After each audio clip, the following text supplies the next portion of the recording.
We are all aware that the US has decided to hike tariffs significantly. Not only have they put in an across the board tariff of 10% on all countries, but they've also imposed what they now call reciprocal tariffs. And on the left hand side, you can see the impact of these tariffs, which literally raised the tariffs back to a level which was last witnessed only at the beginning of the 20th century. So it's almost like 100 years of globalization, of unfettered movement of goods across borders, of global supply chains, which is now being reevaluated by this US move to move tariffs up so aggressively.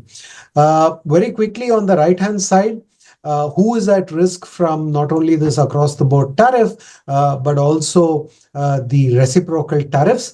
Unfortunately, the burden disproportionately falls on many smaller countries, which are very big exporters to the US.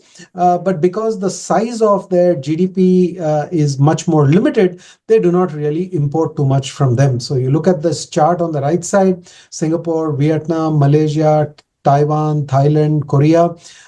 These are the countries which actually have very significant exports to, the US, and of course, the second largest would be to China. When you look at it in the case of India, our exports to the US are merely about 2% of GDP. So in that sense, our exports of goods, I should clarify, this is goods exports, our exports to, the US are merely 2%. If you look at some of the other countries and add up the total exports that they are making, then in some of the smaller countries like, let's say, Vietnam and Malaysia, this adds up to almost 70-80% of their GDP. And therefore, this kind of a disruption to global trade can really hurt some of the small exporter nations a lot more significantly.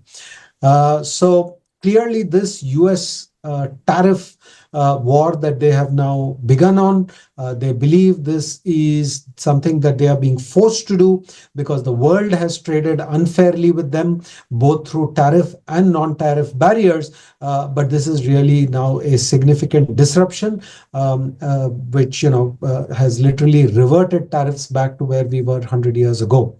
Mutual fund investments are subject to market risks. Read all scheme-related documents carefully.